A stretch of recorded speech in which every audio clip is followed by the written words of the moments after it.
Hello, this is Sabrina, and I'm sharing a video tutorial today with the Splitcoaststampers community. We're going to be designing our own fabric just to make a super simple felt and fabric tablet case. So let's get started. Alright, so the first thing we need to do is figure out the measurements that we're going to cut the fabric. So this tablet that I'm creating the case for is 7 inches by 4 inches. So first we'll cut the felt, and you can just use a fabric scissor or a rotary cutter or however else you cut your fabric. And I'm going to make sure that this felt, when you're measuring your own tablet, it needs to be 3/4 of an inch wider on each side. So a total of 1.5 inches wider than the actual tablet. And then I'm going to double this measurement here. It's 4 inches, so I'm going to make this 8 inches and then add on 2 more inches so I can fold it over double, and it'll accommodate the width of the tablet as well. So this piece of felt ended up being 8.5 inches wide by 10 inches tall. And our fabric that we're using to stamp onto, to ink up to create our own pattern is going to be even larger. So I'm just using a piece of cotton, and this is a real pale gray. You can use any light color. A fabric ink is going to show up on any light color more easily. So this is just a little bit bigger than my felt piece, and it's 9 inches wide by 10.5 inches wide. So it's a 1/2 inch wider than my felt base. Alright, and after you get this cut, I think it's a good idea to add some starch and iron it, and starch it and iron it, and that's really going to help it maintain its shape as you use it. Okay, so we'll set all these things aside here. And I'm using this art screen stencil from Colorbox. And to start with, you're going to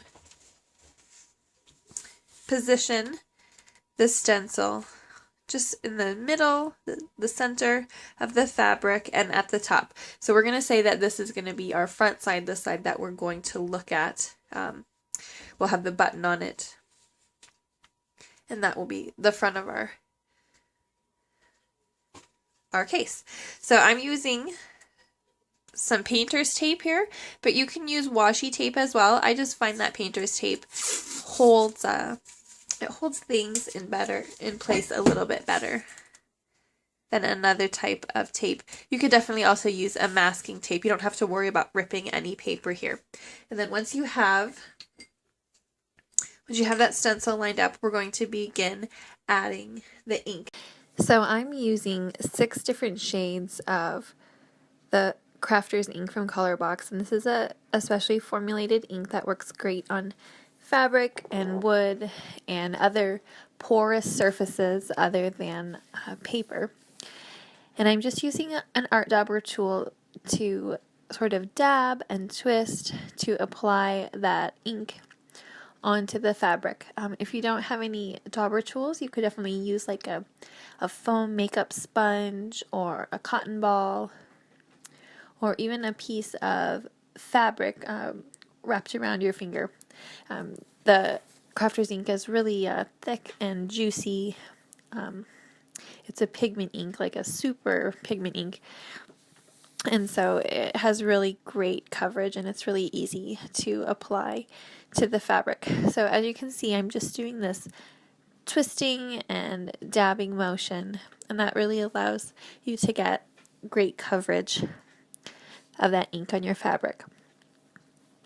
When you're going to start creating your design with the stencils, I think it's a good idea to start with the color that you want to be the most bold, the featured color.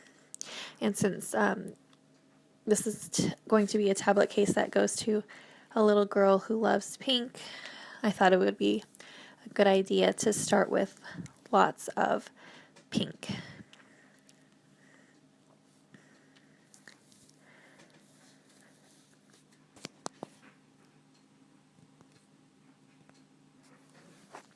So once you have all of the larger areas covered, if you have any very small sort of delicate areas within your stencil, a Q-tip is a great way to get into those very, very tiny areas that a larger foam pad won't quite cover.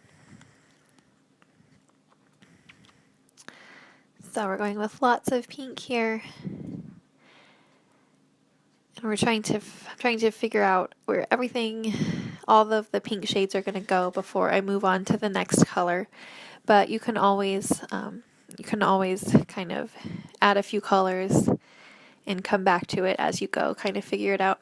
And then I just move on, starting with the color I want the most coverage, and then moving down to the colors that I just like to use as accents, just as you would in any other stamping type of project.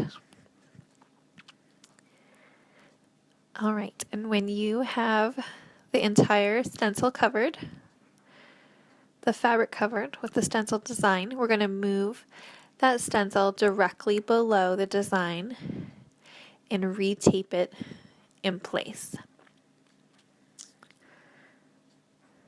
The painter's tape holds its stickiness.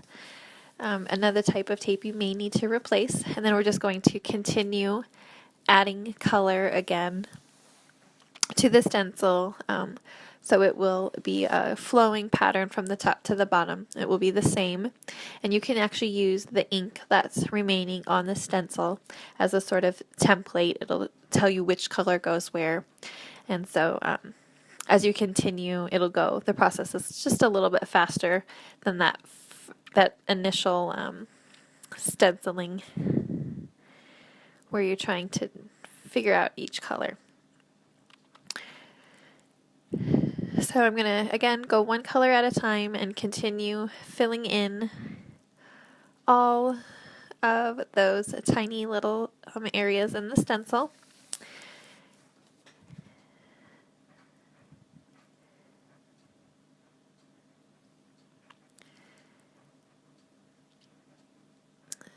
Using that same twisting and daubing motion. Next, we're just going to move that stencil around to the sides, making sure everything is lining up.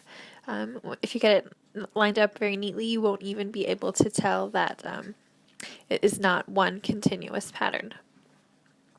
So be sure to use a baby wipe to keep all of the ink off your fingers as you're moving around and touching that stencil to hold it in place. That way no color will transfer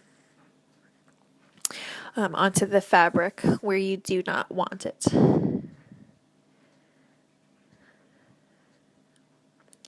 So we're just adding in the remaining colors here. We have a pink sweet pea, and then the red is fire. We have a aquamarine blue and a dark wave blue, and then the green shade is limelight, and that khaki color is a desert sand. And those are just a really fun bright set of colors for kids or adults. Definitely versatile colors. And then this stenciled, this round art screen stencil is just a really fun, simple design as well. But you can definitely use any type of stencil that you have on hand at home, or you could even get out your stamp collection to stamp your designs rather than stenciling them on. If you do not have any fabric ink, chalk ink will actually also work to stamp on fabric, and you'll heat set it just the same as we're going to do in the next step, and that will make the color water soluble and permanent. So I'm using a heat tool here, and you're just going to continue heating up that background fabric until it'll start to smoke, and that will that's the fabric setting, the ink setting into the fabric. Another option would be to use a hot iron to heat that fabric, hold it in place for about 10 seconds. To finish up the tablet case, I have positioned that felt piece right into the center of my stamped fabric, and I'm just going to dab on some fabric glue right around those edges. Any type of fabric glue, tacky glue, or any other type of, well, water-soluble glue. I guess this isn't really something that you're going to wash, but if you were to maybe stamp on a t-shirt or a baby onesie, that would definitely require another type of glue. So I'm going to fold those edges over, and I'm using some binder clips just to hold everything in place. Stick pins that you use for sewing, or even clothespins, would be another option that you could use here. And I'm just positioning those all around the edges of that fabric to help hold it in place before we get to the sewing. Just a simple way to make sure we're not going to see any of those raw seams.